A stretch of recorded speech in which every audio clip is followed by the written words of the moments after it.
What's everybody? It's Shook here. I'm here just to kind of clear up some topic about my Sens and my settings, why I use them, why they're there, how it works for me.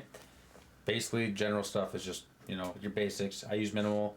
People use the advanced. I personally don't like it. It's just too big for me.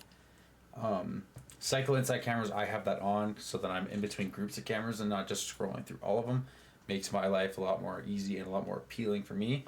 As well as diffuser pickup, I have on both, so if I run by it, I can grab it. If it's there on the ground and I'm just standing on it, I can also pick it up by pressing F. Drone after prep. This one's important for a lot of people. Me, I prefer automatic. I can't sit on a drone after a drone phase, even if my drone is in a safe spot or not. If I lose my drone, I lose my drone. It's not the end of the world for me. Typically, I tend to save my drones a lot, so I'm not in that big of a predicament anyways. It's up to you if you want to run manual though. Semi is also okay. I just prefer automatic. It's the best working thing for me. It's like match replay doesn't matter. This stuff is all basic. You go to HUD. HUD presets, I have custom. So I use advanced compass appearance. Everything else on here just stays on. Same with equipment as well as player status. As soon as we get to the basically the reticle stuff is where it kind of changes a little bit. So my crosshairs I turn off. I find them to get a little bit too in the way of things. So it kind of messes with everything I got going on the aspect of what I do, which is kind of understandable for a lot of people. For me, I just can't deal with it. It just too much space. Everything else after that stays on. Then we get to environment. Environment is on for device area effect, objective markers, pings, opponent rim light, and teammate outlines. So teammate outlines I have off because I just don't like, if I'm looking at a wall and I see an outline of my teammate and I'm shooting somebody, or I see somebody cross Y and that's the exact outline that I see, I'm not going to shoot. Sometimes it throws me off a little bit. I do keep the team icons on and the team username on though, so it doesn't throw me off that much. We get to match information. I leave everything on from match header from match header all the way up until about the score updates.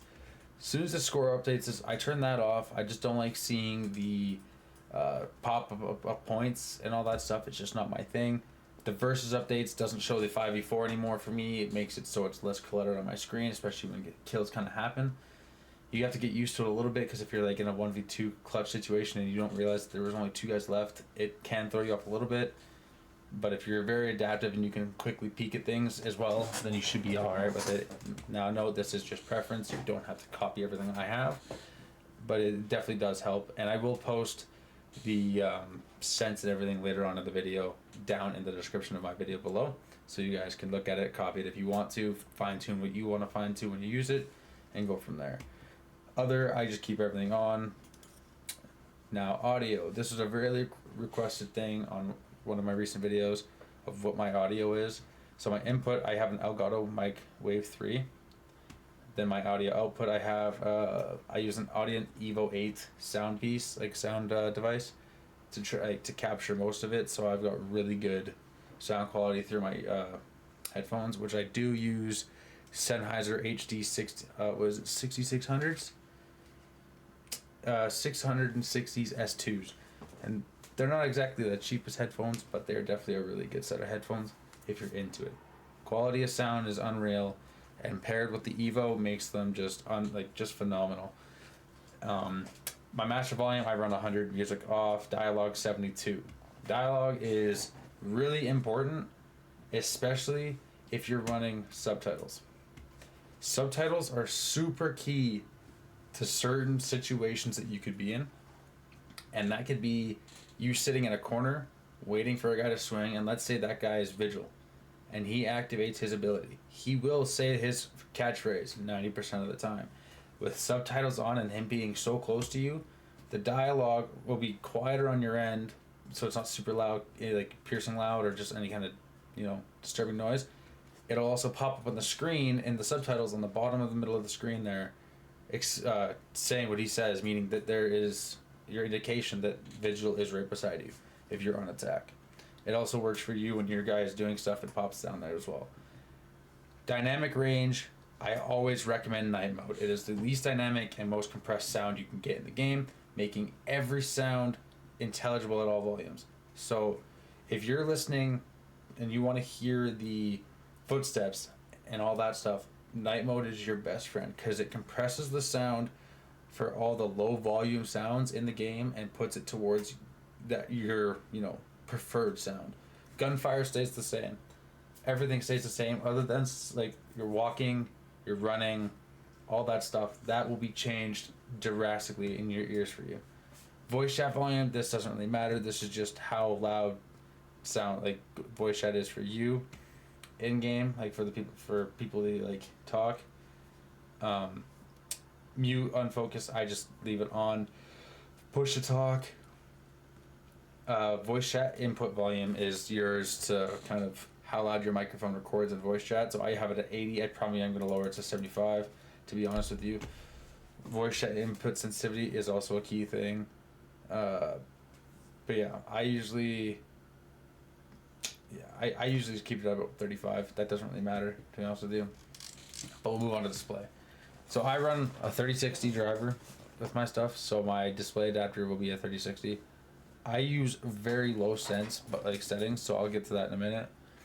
So monitor, I just use whatever monitor's there. My resolution is 1920 by 1080p. Display on full.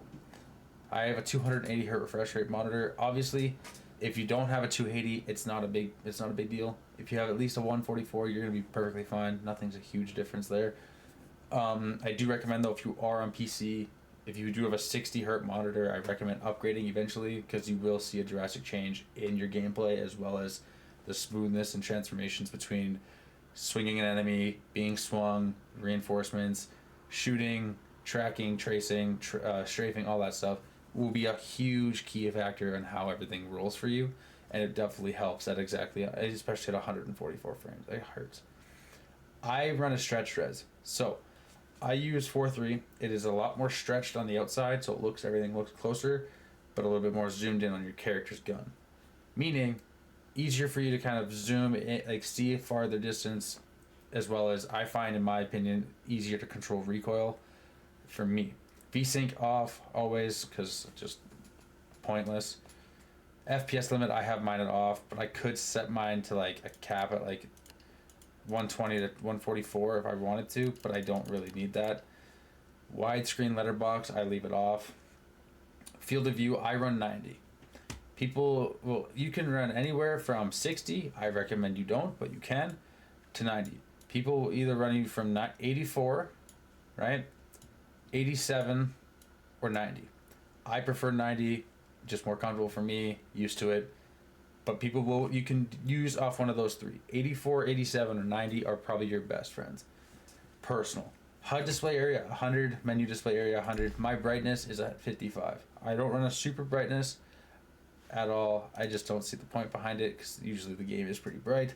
The lighting issues are only occurring on certain maps like Consulate at the moment with the bug that's going on with all the lighting being dimmed, and Theme Park. Sometimes the corners can be a little dark, so that's another recommendation for people why they up to the that brightness to be higher. Graphics, straightforward. I use custom obviously. So my texture quality on medium. I run a linear filter for my texture filter. LOD quality is medium. Basically everything will be medium. I use SSBC plus, bloom and lens flare, T-A with a 50 render scaling and 100 sharpness.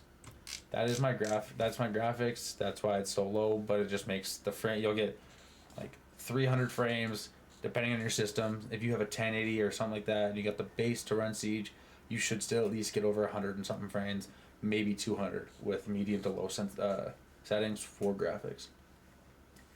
Controls, this is another one that I've been getting a lot of questions on, but I keep raw mouse input on. I disable mouse look inversion, as well as I have 85 for my horizontal and my vertical sensitivity. These are what's comfortable for me. Now note, I do run at 400 DPI, and I also am running a multiplier. The multiplier has to be changed in your system files, which can also be different. So I run it at 400 DPI with Godly's multiplier, and it makes your sense really slow at first until you're used to it. So it makes everything a lot smoother side to side instead of it being so choppy. which is really good for someone who's especially trying to control their aim, control their movement, understand their keybinds, their mechanics, and all that stuff at a way faster pace.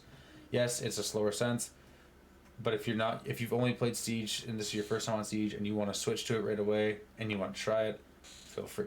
If you want to fine tune it, that's up to you too. Mouse ADS sensitivity, I run it on advanced. So this being, I don't run just strict once ADS sense for everything. I run 1 times so my 1 times all the way up to 12 times is got its own separate sensitivities. So I run 75 for my 1 times, 97 for my 1.5s, 2 times is 100, 2.5 is 101, 3 times is 104, 4 times is 107, 110, and 125. These are what works best for me. The 4 times, the 5 times, and the 3 times you don't really touch too often unless you're a huge DMR guy and you love those 3 times scopes. The only time you ever use the 12 times or the 5 times is if you're using Kali Sniper. That's the only time you'll ever encounter that, and that's just preference, right? Mouse scroll, I have mine enabled because that is how I scroll between weapons. I don't like the keys, like the number pads for it. Gadget deployment, advanced. This is really key to when you're in a reinforcement, right? And you have it on advanced, and let's say a guy comes in and you're reinforcing. If you let go, it'll pop off. If you don't let go, if you don't let go, and it's like if you let go and sometimes it glitches, you just gotta kind of click on something random and it should pop you out of it, no problem. Or just press the same key, you go into reinforcing something and it pops out. Drone deployment, I have it on advanced, so I could throw my drones, bait the enemy thinking I'm on a drone if they don't have good ears, and they swing, you're already waiting for them to swing. It doesn't throw you on the drone automatically like the old system does. Aim I have on hold, lean, toggle, sprint on hold, toggle, and hold. My customized controls, these are a little different. So these are my keybinds. This is people's preference. This is up to everybody who does it. So I use push to talk is V because it's very comfortable on my fingers instead of me spreading my hands out for it. My forward move, like everything here is going to be the same up until about sprint. So sprint is the same, but as soon as you hit navigate, mine is C. That's your vaulting, your repelling, all that stuff. My crouch is my spacebar. Again, super comfortable when you're just resting your hand. Alt is my prone. Left alt would be my prone. Walk is caps lock. Shoot and all that stuff's regular. Reload, interact is all the same. My melee attack is my front mouse button. If I can get that in camera there. Front mouse button on my mouse there. Primary gadget is the mouse wheel. And the secondary gadget is the back mouse button on my mouse. That is the most important part for me. I just can't have G and all that stuff as gadgets. It throws me off. Knife, I could never have it as V because it's awkward. My enter observation tool to enter my cams, anything like that, is 2. My deploy drone is 3. And everything like that is about the same. I have it as undefined because I don't need a key for this because I use my scroll wheel for my secondary. Z is your Z ping. B is to switch ability modes in your gun or whatever, like Kali Sniper is. Weapon swap, it doesn't matter. You're again scroll wheel. Drop diffusers X and change operators 4 when you're in the menu. So when you're in game, it's just 4. You scroll down to observation tool controls, and again, same thing. You go right to the bottom here, and it'll be 4. And that's about that. It's about as easy as that. That's my controls there. Controller, I don't touch. This stuff doesn't matter. Accessibility. Now, accessibility, I run a purple optic color. I don't know. I just like it personally. I run it at 80 opacity. I have screen shake off. This is really important. Screen shake will lose you games if you have it on. Because if you have an enemy who throws like a grenade at you or an impact at you and your screen shakes a lot, it's because of that. If you turn that off, you will never have that issue again. A grenade can go off in front of you, beside you, anything like that, and it will not shake your screen. You will still be aiming directly where you were aiming before on that person exactly. Now, team colors, again, this is preference, does not matter. It does not matter what you do with this. I run it on red for my team and blue for the opposing because just preference, again. Chat assistant hands, I have this off. Chat scale, and background is just transparent. Other than that, that is all my stuff. That's all my Sens. That's all my keybinds, my sounds, everything, my audio, and that is basically what I got and switched to from a console to come to PC years ago. And it took me a little bit to go like find myself comfortable doing that stuff. But if you enjoyed that, feel free to like, subscribe, and enjoy the rest of your day. I will be posting another video tomorrow, and have a good night. Bye bye.